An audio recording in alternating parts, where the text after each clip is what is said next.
Brooklyn Independent Television.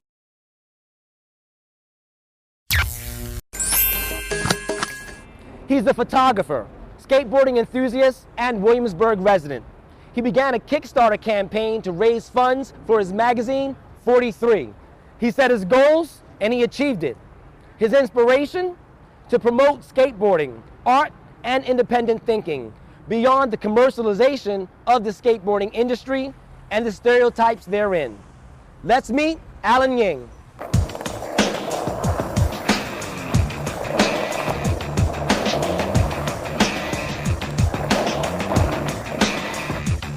My name is Alan Ying. The company is 43 Magazine. Owner and editor-in-chief. Well, I grew up outside the city, White Plains, New York, in Westchester County. I went to school at FIT in Manhattan, so I lived there while I was doing that.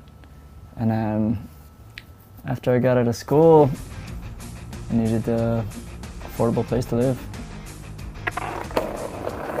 Around the time I got into photography and I started really paying attention to the photography in them, and that got me a lot more interested in it. It just seemed like a pretty nice way to live is photograph skateboarding and hang out, because I already, like, skateboarding was already something I was doing all the time. I mean, photography in general is definitely, you know, interesting enough to photograph all different things, but really at some point I kind of realized or decided that shooting skateboarding was far more interesting than photographing, you know, anything else, really.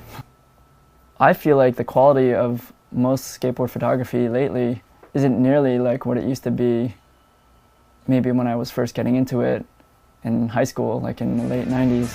I mean, at that time, a lot of photographers were shooting, you know, medium format film to photograph skateboarding, and there wasn't digital. Me, I think it's the process that photographers go through when they're shooting something on film, and just the look of shooting on film that makes it much more magical.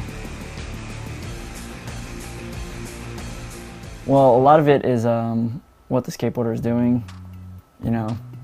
It's pretty much what he's doing, where he's doing something, what the environment is all about, you know. I mean, I wouldn't say it's like fully like a fashion shoot, but it's, you know, definitely like a location shoot where we make a plan. Might not really be a specific plan, but we'll say, hey, let's meet up, let's go to this area and see what's up, or somebody will have an idea of a certain spot they want to skate.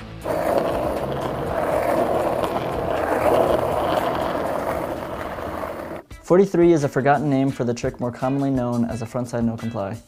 This magazine is a .43 on the skateboard world, putting one foot down, turning it around, while continually moving forward. We're presenting the essence of skateboarding by not complying with conventional guidelines and formula.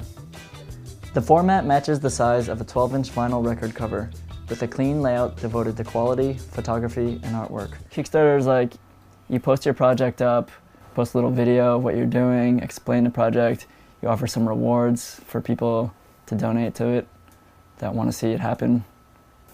Yeah, you have like a minimum funding goal. And so everyone who's interested can make a pledge for different levels of rewards. If the goal is reached and when the funding period ends, then everybody's charged and you collect the money. I think people that are doing creative entrepreneurial things, they want an affordable place to live so they can work on their projects and not worry as much about making a living. And I mean, I don't know how it is now, but in this neighborhood it used to be the affordable, and it still is a conveniently located neighborhood. So this is the intro media kit, which I had printed, and I'm finishing the first issue now to be released in a couple weeks. This is the first photo I shot. It's under the FTR in Manhattan.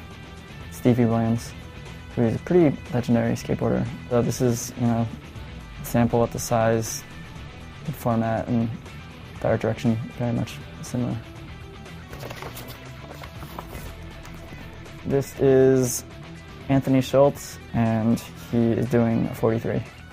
My plans for the magazine are, I'm finishing the first issue, getting ready to go to press with it, and it'll be distributed throughout the US. The launch we're having a photography show. We'll show some of the best works from the first issue.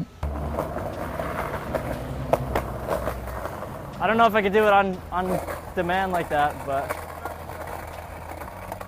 Well, the thing is, not everybody knows it. So it's like kind of a subtle skateboard trick name. And it's like the idea of it being a forgotten name or a less common name. And it's also the idea of putting one foot down and turning things around while continually moving forward.